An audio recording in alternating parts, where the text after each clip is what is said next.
लगातार अपनी रिलोकेशन की मांग को लेकर प्रदर्शन कर रहे कश्मीरी पंडित कर्मचारियों ने अब अपनी मांग को लेकर केंद्रीय गृह मंत्री को पत्र लिखा है और इस पत्र में उन्हें बताया है कि वो कश्मीर घाटी में सुरक्षित नहीं है, जबकि एलजी प्रशासन उन्हें जबरन घाटी में आतंकियों को निशाना बनाने के लिए मजबूर कर रहा है, जबकि उन पर तुगलकी फरमान भी एलजी प्रशासन द्वारा थोपने का प्रयास हो रहा है। बिलीफ्स का तकाजा दिया जाता है कि आपको इसलिए मारा जाता है, और जब हम अपनी सिक्योरिटी पॉलिसीज वहाँ पे देखते हैं कश्मीरी पंडित या हिंदूज की, वहाँ पे उन पॉलिसीज पे आज के दिन पे हमें भरोसा नहीं है, क्योंकि अक्टूबर 21 में जब से कभी इस पे कोई सुनवाई नहीं हुई,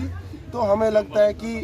एक ऐसी गवर्नमेंट में जहाँ तक हमारी बात नहीं पहुँच रही है, तो आज हमने एक और डिसाइसिव स्टेप लिया है, क्योंकि परसों एक हाई लेवल मीट होने जा रही है हमारे इशू के लिए। हमने सोचा कि आज हम एक इंडिविजुअली लेटर्स भी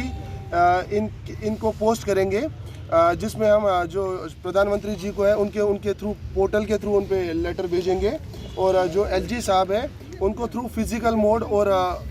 जो उनका पोर्टल है जेके ग्रीवियंस उसके थ्रू लेटर्स इंडिविजुअल बेस पे भेजेंगे, और जो होम मिनिस्टर साहब को है उन्हें हम फिजिकली लेटर्स भेज रहे हैं। और हम ये जताना चाहते हैं कि जो हमें पर्सनल थ्रेट परसेप्शंस है, इन थ्रेट परसेप्शंस के दौरान और टारगेट किलिंग्स आप लगातार देख रहे हो, और थ्रेट लेटर्स भी लगातार हमें आ रही है। हमें वहाँ इसलिए मारा जाता है कि हम पर्टिकुलरली एक रिलीजन से बिलोंग करते हैं और एक नेशनलिस्ट हैं, इसलिए हमें लगातार टारगेट किया जा रहा है। और इसी का रिसेंट एग्जांपल आपने राजौरी में भी विटनेस किया गया है कि जहाँ पे जो टारगेट किलिंग का पैटर्न था वो सेम रहा। और मैं मानता हूँ कि एक ऐसी सरकार जो सक्षम है एक बड़े हिस्टोरिकल फैसले लेने में, तो जहाँ पे ये मैटर ऑफ लाइफ है वहाँ पे इतना विलम्ब क्यों है। और आज के दिन में हम ये ज़रूर बताना चाहते हैं कि काफ़ी महीनों से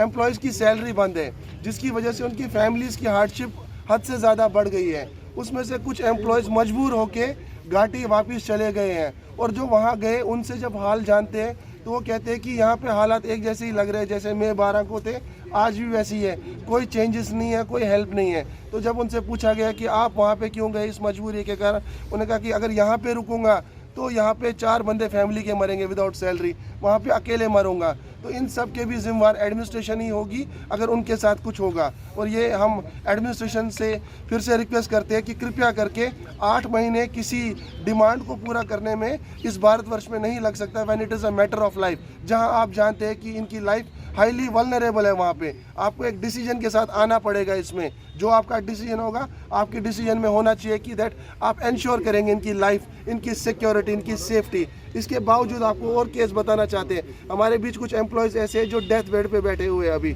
उसमें एक रिसेंट किलिंग चांदजी भट्ट की हुई, और कुछ एम्प्लॉयज़ बिल्कुल डेथ बेड पे हैं। गवर्नमेंट ने उनको भी ह्यूमैनिटेरियन ग्राउंड से नहीं देखा है। मैं आपको अभी कुछ फिगर्स दिखाता हूँ, ये देखिए government of Jammu and Kashmir director school education, इसमें से भी कुछ लोगों को पीएम पैकेज एम्प्लॉयज़ को, ये एक बार कैमरा की तरफ, अगर आप इनकी जान बचाते हैं तो आपके पास एक वे आउट है दूसरों की जान बचाने के लिए। हम भी उसी वे आउट को आपसे मांग रहे हैं कि कृपया करके हमारी जानों को इन्हीं ग्राउंड्स पे बचाइए। जब वहाँ के हालात ठीक हो जाएंगे, जब घाटी को आप टेरर फ्री जोन कर देंगे डिक्लेयर, उसके बाद एक प्रॉपर रिहेबिलिटेशन प्लान बनाएंगे, तब जाके तो हम बच सकते हैं। अदरवाइज ये एक एक्सपेरिमेंट है जो लगातार फेल होता हुआ नजर आएगा, जिसमें और भी किलिंग्स होगी, और मुझे लगता है उस टाइम पे स्टेट ऑफ इंडिया एक मुश्किलों का सामना करेगी।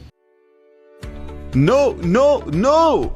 यस, सियान India means absolutely no. No RC, no licence, no pollution, no petrol. आ गया है सियान इंडिया इलेक्ट्रिक व्हीकल, जो सिर्फ 5 पैसे पर किलोमीटर डिस्टेंस तय करे 100 किलोमीटर प्रति चार्ज में। जर्मन टेक्नोलॉजी के साथ wireless controller, mobile charging socket, remote locking और भी बहुत कुछ। Means more you ride more you save. Contact करें AG एंटरप्राइजेस 7006236183।